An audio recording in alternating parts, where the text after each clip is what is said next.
Bonjour à tous, avec l'aide de Dieu, nous allons étudier le Rambam, le 17e chapitre des lois de Eidout, des lois relatives au témoignage. Perek Shiva Asar Alacha Aleph. Mi she'eidu lo anashim rabim. Celui à qui de nombreux hommes sont venus le témoigner, et ces hommes-là sont gdolim bechorma, sont grands en sagesse de Torah, ou beyira, et dans la crainte de Dieu. Et ils le témoignent, shemraou ploni she'avar avera plonit. Ils ont vu telle et telle personne qui a fait telle et telle faute. Ou bien ces gens-là lui témoignent que tel et tel a emprunté de l'argent de tel et tel. Même s'il leur fait confiance comme si qu'il avait vu, à 1000%, il est sûr que ces gens-là disent que la vérité.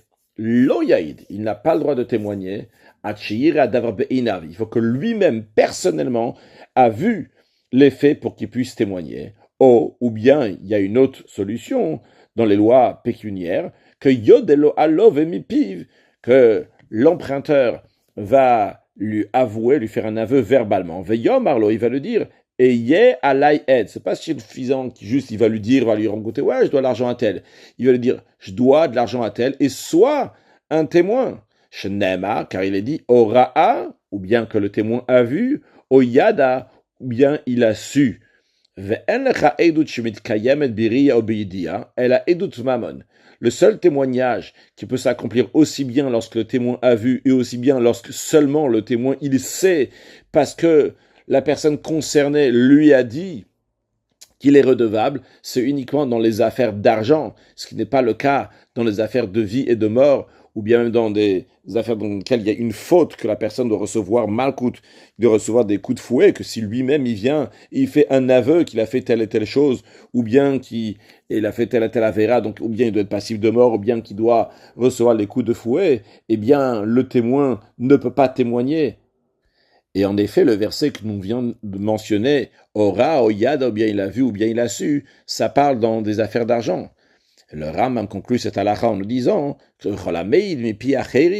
et tout celui qui témoigne basé sur ce qu'il a entendu d'autres personnes, c'est un faux témoin, ve'over bolotas, et il transgresse un commandement négatif, shedemar, car il est dit, lotane ve'rer, racha et shaker, tu ne vas pas porter contre ton prochain un faux témoignage. Halakha bet, les fichar, c'est la raison pour laquelle, mais aimim af al edem mamon, on intimide même les témoins dans des affaires pécuniaires. Comment on les intimide? Mais on les intimide en les mettant en garde devant tous ceux qui sont présents au tribunal. Comme ça, ils vont avoir honte si il y a quelqu'un sur place là-bas qui sait que c'est un faux témoignage. Et on leur informe la gravité d'un faux témoignage, que ça amène de la famine dans le monde, ça amène des épidémies dans le monde. Ou l'humiliation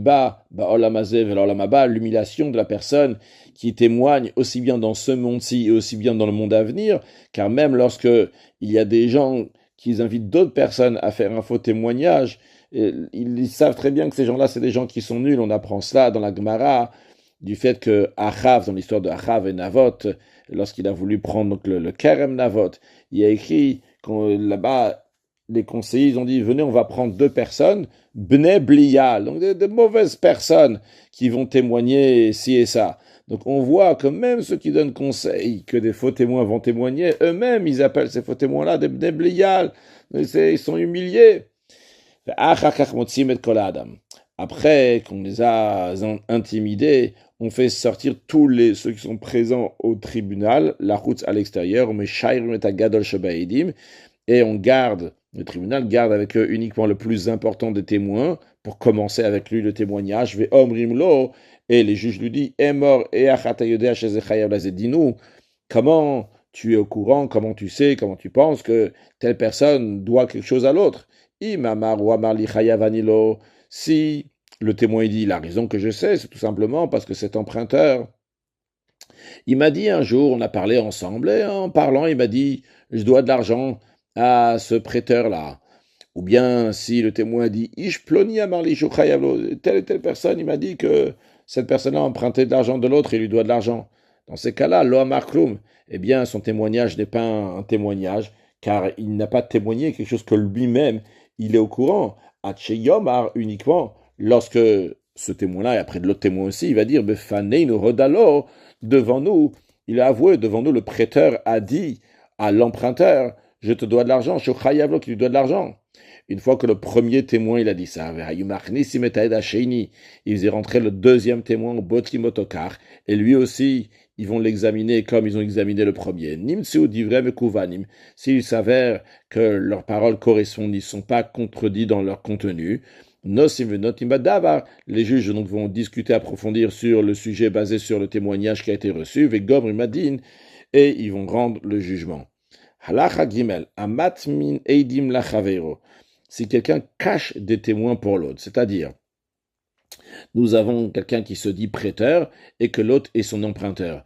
Et qu'est-ce qu'il a fait? Il a pris deux témoins, il les a cachés, et il est parti chez l'emprunteur, avec ces deux témoins qui sont cachés, qui peuvent entendre et même voir ce qui se passe, mais l'emprunteur n'est pas au courant qu'il y a ces deux témoins-là. Et l'emprunteur, il a avoué au prêteur. Je donne l'exemple de prêteur-emprunteur, mais c'est aussi dans d'autres sujets. Les témoins, ils voient, ils entendent qu'en effet, l'emprunteur dit, c'est vrai que tu as chez moi tant et tant d'argent, c'est-à-dire un autre mot que je te dois de l'argent. Mais j'ai peur que si je vais dire que je te dois ça, tu vas m'amener au tribunal demain. Ce n'est pas considéré un témoignage jusqu'à que l'emprunteur, le défendeur, donc cette personne-là qui on lui demande quelque chose, va avouer devant des témoins. Et il sait qu'il y a des témoins qu'à ce moment-là uniquement on peut considérer ce qu'il a dit pour quelque chose de vrai. Par contre, si il n'est pas au courant qu'il y a des témoins, il peut dire je voulais m'amuser avec lui, je lui ai dit n'importe quelle chose, mais c'était pas vrai. Halachat dalet.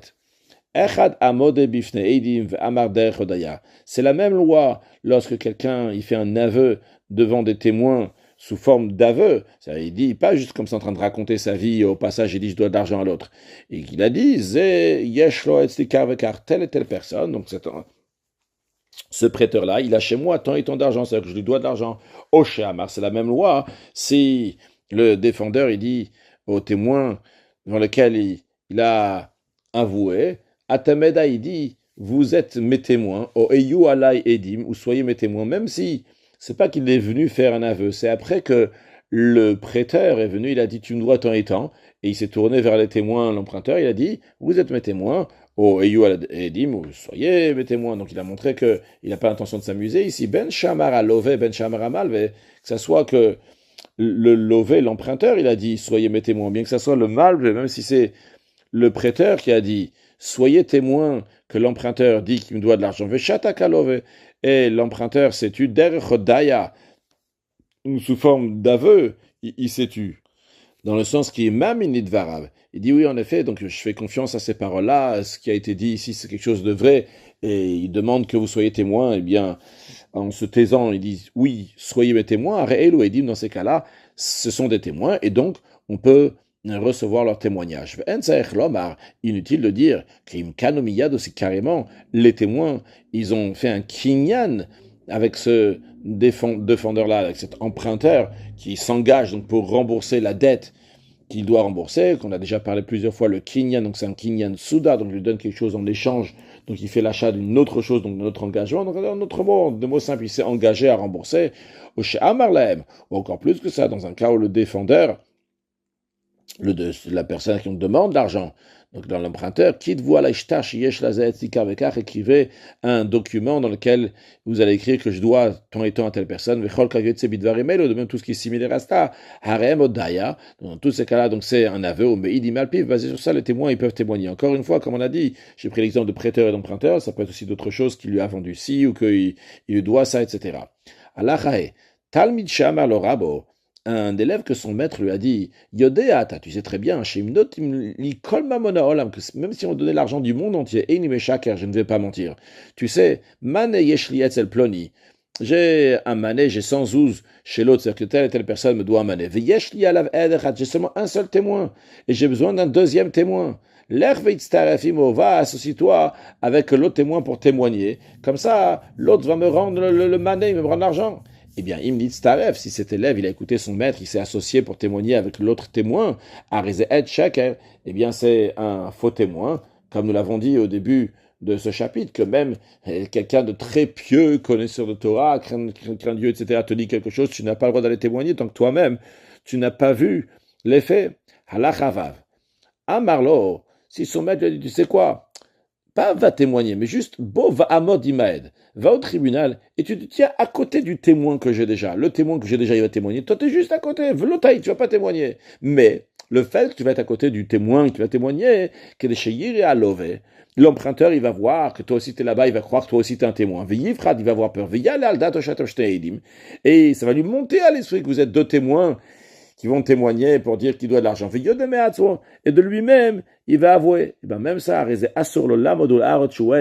cet élève-là n'a pas le droit d'aller se tenir, de montrer qu'il est comme si il était un témoin, même s'il ne témoigne pas. Et sur ça, ce qui est similaire à ça, il dit midvar shakertich, de toute chose qui est mensongère, tu vas t'éloigner. C'est-à-dire même le fait que c'est pas un mensonge directement, mais c'est quelque chose qui est mensonger, dans un esprit mensonger, tu dois t'éloigner. Halacha zayin, asocher ed sheker la'il chavero. Celui qui loue des faux témoins pour témoigner contre son ami, contre un autre.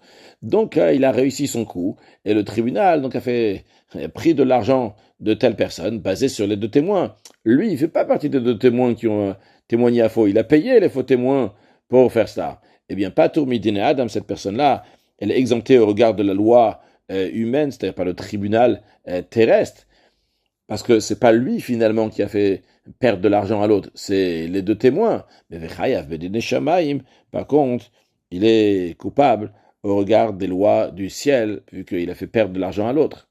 De même. Ed chez Kavash et Veloïd, un témoin qui a retenu son témoignage, donc il n'a pas témoigné alors que l'autre aurait pu gagner son argent qu'on devait lui donner, mais il n'a pas voulu témoigner. Patur Midine Adam, il est exempté au regard de la loi terrestre, donc du tribunal terrestre. On ne va pas lui dire qu'il doit rembourser, mais il doit répondre du préjudice causé au regard de la loi du ciel. Conclure avec un mot de Chassidout, vu que tout le sujet d'un juif, son service de Torah, mitzvot, son comportement ordinaire, c'est un témoignage sur la Kadosh Baruch Hu, comme il est dit, Avdi ata Yisrael asher par. Dieu dit, tu es mon serviteur Israël duquel je suis fier. Eh bien, il se trouve que si Chaz de Shalom, un juif, il va faire un témoignage qui est faux Chaz de Shalom, eh bien, c'est tout le contraire de son témoignage sur la Kadosh Baruch Hu, et ça touche le Chilul Hashem, la profanation du nom de Dieu, de l'importance de dire que dans Edut Emet, que de la vérité, et Emet, ça tient toujours, et le Emet, Avayele Olam, va se dévoiler très prochainement avec la venue de Mashiach, ou une excellente journée.